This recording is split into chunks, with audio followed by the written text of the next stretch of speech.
Have you ever wondered how to make a patchwork block quilt as you go? Well, stick around because in this video I'm going to show you how to make the perfect beginner-friendly patchwork block and how to quilt as you go. Welcome back to Pat and Poole TV. It's 2024 and that means a new online mystery quilt course.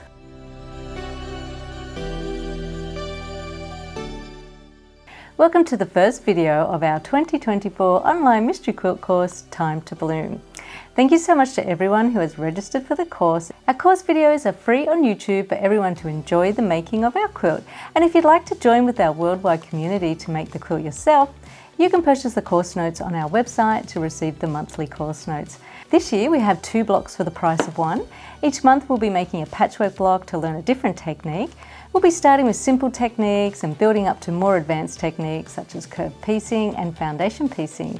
Each month there'll also be a bonus applique block designed by my daughter Alaura Poole with the theme of Time to Bloom. There's also 1 bonus patchwork block to make a total of 25 blocks.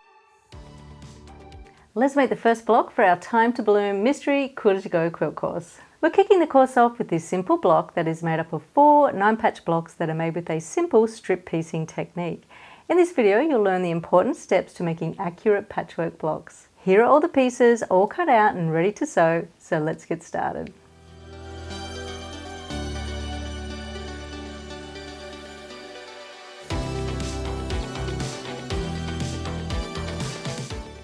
Thread your machine with a size 70 needle, a neutral coloured 50 weight thread on the top and in the bobbin, and a stitch length of 2. We use a stitch length of 2 because there is no back stitching at the beginning and end of a seam when making a patchwork block, as this would be time consuming and the build up of thread would add unnecessary bulk to the seam. The stitch length of 2 is slightly smaller than a regular stitch length and is less likely to unravel, keeping the seam secure. It's not super tiny and it can be unpicked if necessary.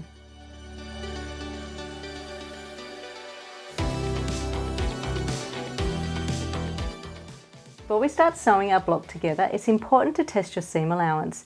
Using some of the leftover strips from the cutting out of block 1, cut a 3-inch piece from each of the light, dark and background fabrics. The standard seam for patchwork is 1/4 inch. Here are some ways that you can get a 1/4 inch seam allowance. Number 1, use a 1/4 inch foot. They're available with and without a guide. I have both and I like to use the one with the guide when sewing strips together. Number 2, use your standard foot with the needle in the center position and use tape to mark a distance of 1/4 inch from the needle to the edge of the tape. Number 3, use your standard foot and move the needle position over so that the distance from the edge of the foot to the needle is 1/4 inch. You can also combine this method with tape for an extra guide, and you can do this with the 1/4 inch foot too. When it comes to tape, you can use masking tape, painter's tape, or a tip is to use double-sided tape as it's thicker and it makes a ridge for the fabric to run along.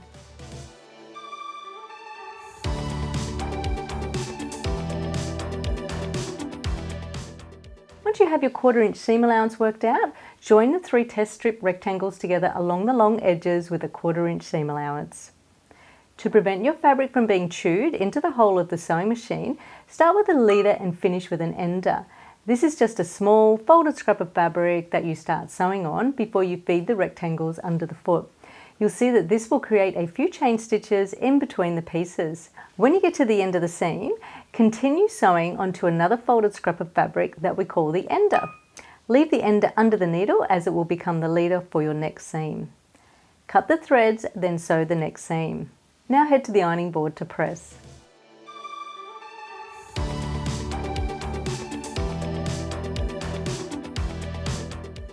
When making a patchwork block, how you press your seam is super important and involves 3 steps. Step 1, set the seam. This is when you press the stitching line before you open the pieces out. This heats up the seam in readiness for the next step. The general rule of thumb for patchwork is to press the seam towards the darkest fabric, so start with the dark fabric on top. Step 2, open the pieces out and smooth out the seam with your fingers to ensure that there are no creases. Step 3, now press the seam, working with the right side of the fabric facing up. Press with minimal movement as pressing down hard on the iron and pushing it across the fabric will create distortion. The saying is, press, don't iron. Taking time to press the seams with the 3-step pressing technique will ensure that you have no tiny creases pressed into the seams, as tiny creases will affect the size of your patchwork block. Press the other seam in the same way, once again pressing towards the darkest fabric. Now measure the 3 joined pieces. It should measure 6.5 inches wide and the middle strip should be 2 inches wide. Sometimes this is not the case. This is due to the thickness of the fabric and the thread, as well as the fold over of the seam, which can all take up a tiny bit of space in the seam. This is when you will need to use a scant 1/4 inch seam allowance.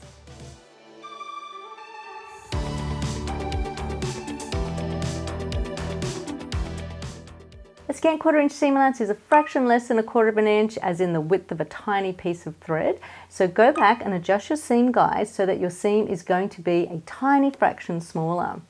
This is what I do.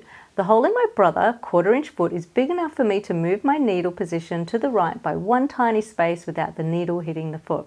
This tiny adjustment helps me to make perfect, well, almost perfect patchwork blocks every time. Disclaimer: don't do this if the hole in your foot is too small, as the needle will hit the foot and break. So make sure that you turn the wheel slowly by hand to see if this will work for you. Now test your seam again using the leftover 1.5 inch strips. This time cut 2 3-inch pieces from the light and 1 3-inch strip from the dark fabric. Join the pieces together in the same way and press with the 3-step pressing technique. Now measure again. If the 3 strips measure 6.5 inches wide and the middle strip is 2 inches wide, then you can start making the patchwork block. If not, try sewing another 3 strips together to get the correct seam allowance.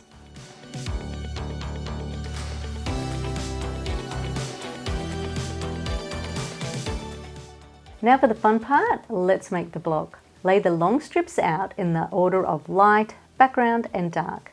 Sew the 3 strips right sides together along the long edges. Start sewing at the top with the edges level. Sew for about 1 inch, then stop with the needle in the down position. Hold the ends of the strips level, then continue sewing the seam. Making sure that the strips are level at the top and bottom will ensure that they won't end up curving like a banana when you go to press them.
Now sew the shortest strips together in the same way, in the order of background, dark, background. Press the seams towards the darkest fabric with the 3-step pressing technique. Because we put in the time and effort to test our seam allowance, both strip sets should now measure 6.5 inches wide. Now cross-cut the long strip set into 8 2.5 inch pieces and cut the shorter strip set into 4 2.5 inch pieces. Start by squaring one end by trimming off about 1/4 inch. To do this, position one edge of the strip set on a horizontal line of your cutting mat, extending an end 1/4 inch past a vertical line. Connect the ruler with the vertical line of the cutting mat and trim the end of the strip set square. Now that you have a square end, you can cut the 2.5 inch pieces using the lines on the cutting mat as a guide, or transfer the square edge to the opposite side and use the lines on the ruler to cut the 2.5 inch pieces. This is how I prefer to cut out. Lay the pieces out to make 4 small 9-patch blocks. Start with the dark square in the middle, then position a dark square at the top and a dark square at the bottom on the opposite side. Position the next block in the opposite way, starting with the dark patch at the bottom, then the dark patch in the middle, and finishing with a dark patch in the top right-hand corner. Position the 2 lower blocks to mirror the 2 top blocks so that a diagonal cross is formed by the dark squares. Now it's time to sew the pieces together, and to avoid unpicking, pay particular attention to how you've laid the blocks out. Try not to mix them up. I place one block at a time onto my ruler and take it over to my sewing machine to sew. Place the first two pieces with right sides together. You'll see that the seams are facing in opposite directions, so they lock in together. This is called nesting. To align the seam, you can either use the pin trick or glue basting. The pin trick is when you take a pin and you push it through the stitching line of the top, making sure that it comes out of the stitching line on the underneath piece. Then squeeze the two pieces together as you go back up through the stitching line of the underneath piece and back through the stitching line of the top piece. Now sew the seams, starting with the leader and finishing with the ender. I like to change to the 1/4 inch foot that doesn't have a guide, as I find that the guide can get in the way of the pins. Sew all the way up to the pin, then stop and slide it out so that you don't sew over the pin.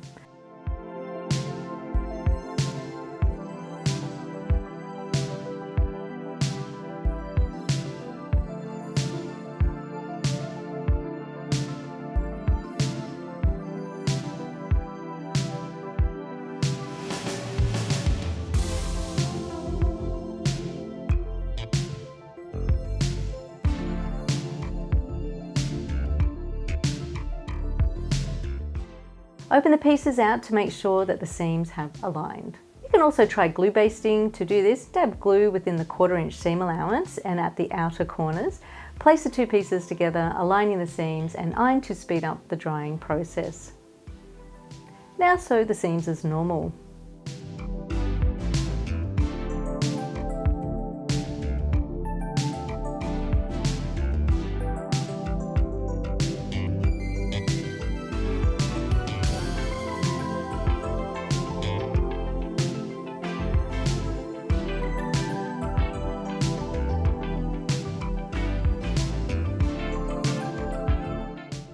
Open out to check that the seams have aligned. Yep, I'm happy with that.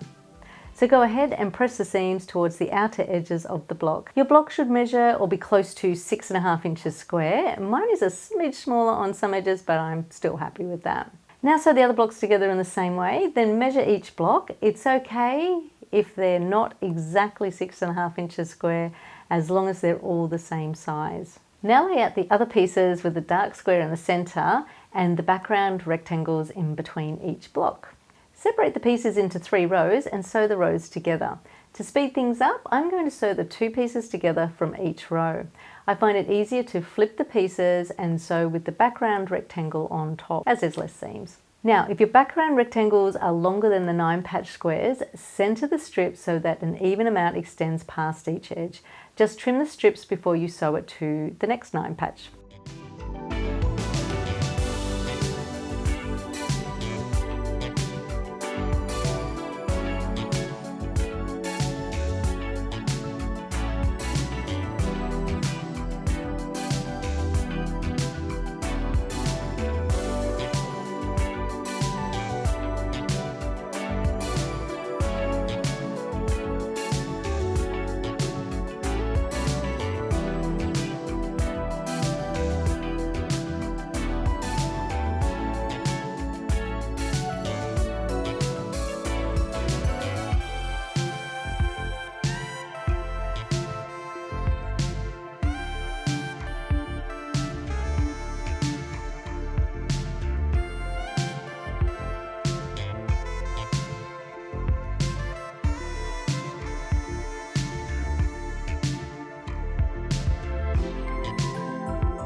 Press the seams in the top and bottom row towards the 9 patch blocks and press the seams in the middle row towards the dark centre square. I have to admit I've become addicted to glue basting because I love how accurate my blocks turn out, and so I'm going to continue glue basting my pieces together. It's not something that I would do on a large patchwork quilt, but it works well for sampler quilts where you're making just one block at a time. Now sew the rows together. Once again, press the seams towards the 9 patch blocks.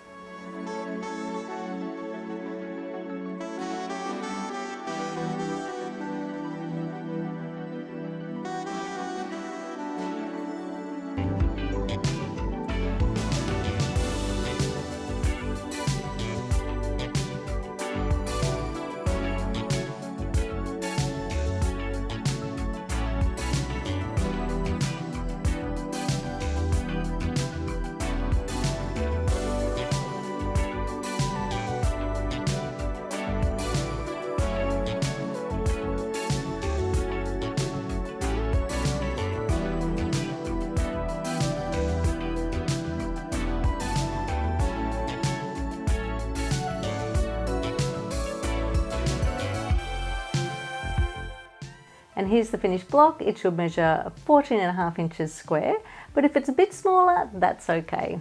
With most patchwork blocks, there is no allowance for trimming, so just make sure that the block is square and that the edges are straight. If you have a square patchwork ruler that is larger than 14.5 inches, place it on top of the block with the 0 corner positioned at the top right-hand corner of the block. Check that the edge is straight along the top and along the right edge. Locate the 14.5 inch line on the left side and bottom edge. So I can see that my patchwork block is a fraction less than 14.5 inches, and that's totally fine. If you don't have a square patchwork ruler, use the lines on your cutting mat to make sure that the block is square. Position the left side and the bottom edge of the block on a solid vertical and horizontal line, then use your long patchwork ruler to measure the length and width of the block.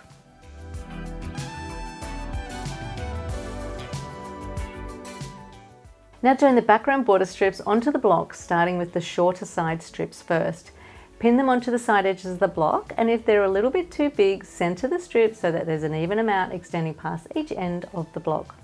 Then sew in place. Press the seams towards the center. If necessary, trim the side border strips level with the top and bottom edges of the block. Sew on the top and bottom border strips in the same way.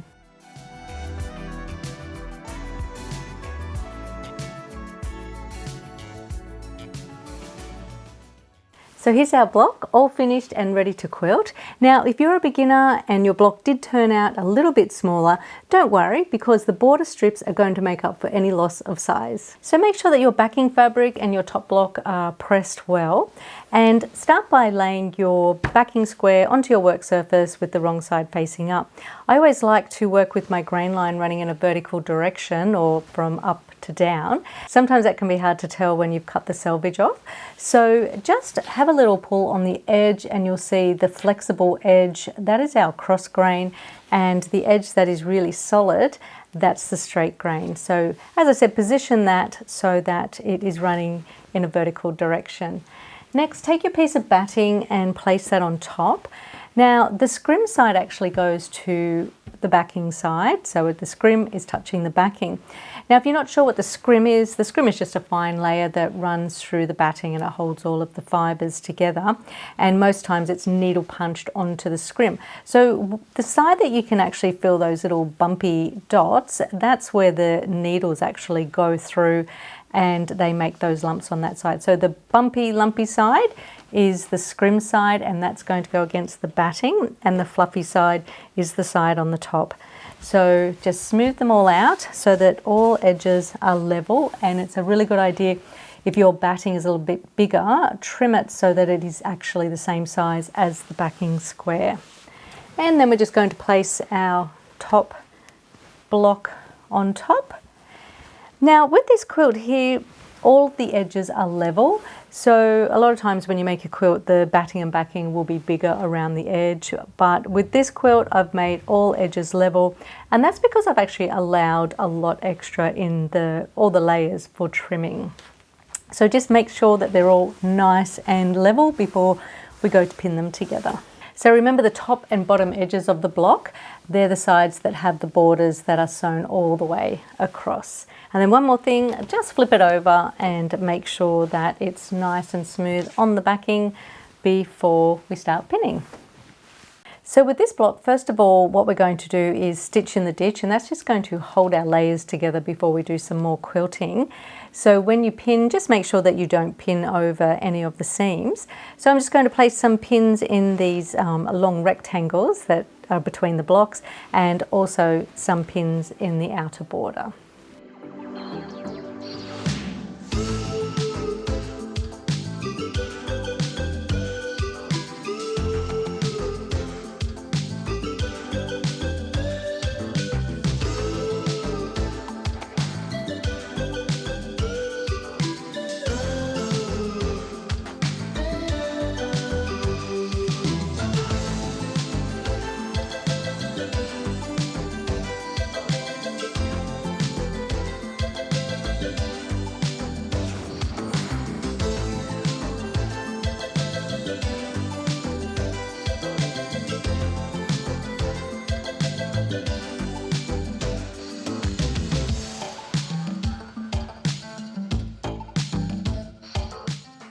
To set up your machine, attach your walking foot, insert a size 80 or 90 quilting needle, a thread that matches your background fabric. I'm using the same thread in the top as well as in the bobbin, and set your stitch to a length of 3.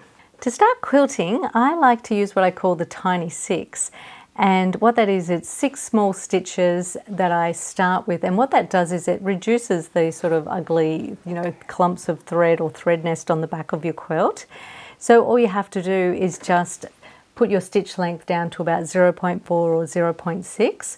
I then bring the bobbin thread up to the top before I start sewing. I hold that thread, sew with my 6 small stitches, and then put my stitch length back up to 3, and away I go. So stitching in the ditch is just when you sew exactly right in the seam, and it's just a matter of pulling the fabric apart at the seam and easing towards the foot. So go ahead and stitch in the ditch of all the seams.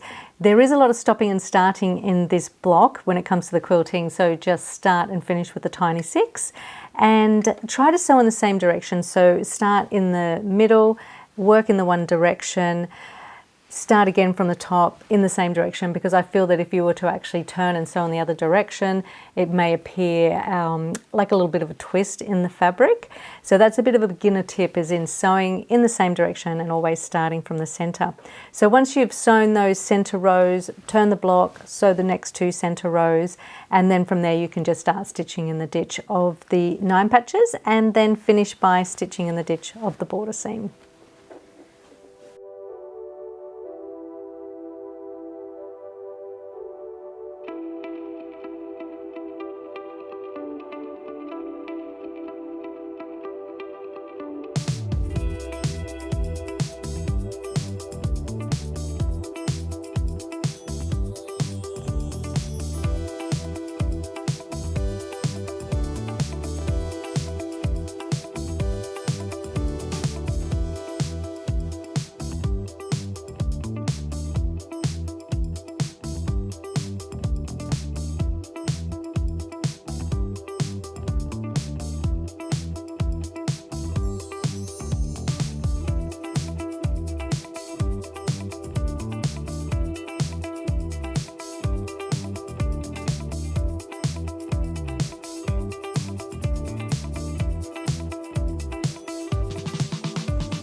So when it comes to the long threads, you can either just cut them off, because I feel that the Tiny 6 is secure enough, but some people like to thread them up with a hand sewing needle and bury them between the quilt sandwich, so that's a personal choice. So I've taken the pins out and let's have a look on the back.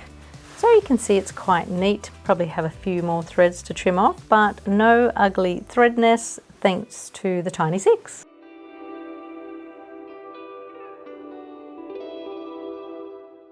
So the next step is to do some more quilting on the block now that it's been anchored down by the stitching in the ditch. And I've been having a bit of a play around as to how we're going to quilt this. So in this course, there's no free motion quilting, it's all straight line quilting. So every block is going to be straight line quilted with a walking foot, just in some kind of pattern that suits the actual block.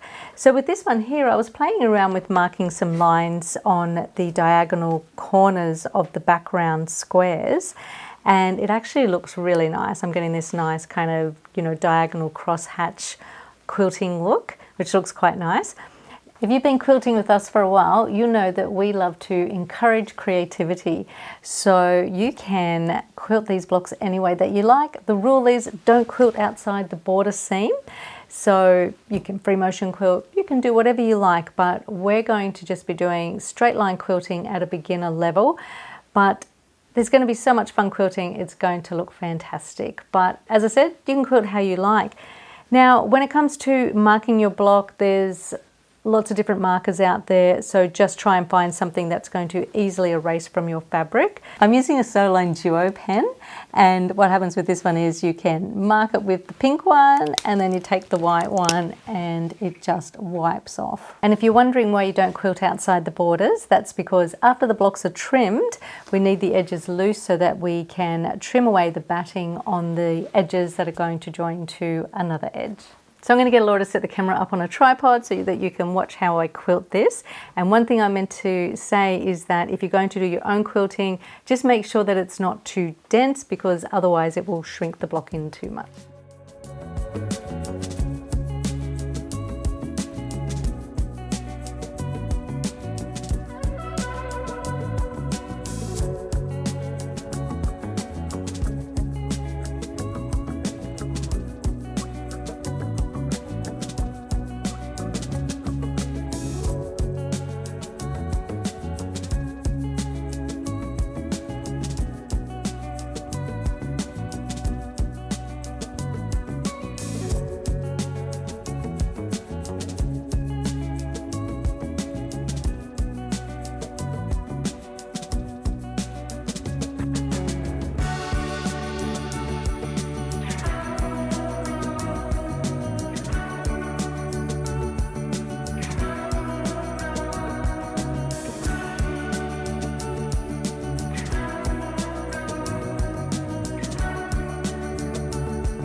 So I've gone ahead and removed the lines, and now I can show you. Here's our finished block. This is what it looks like from the front, and this is what it looks like from the back.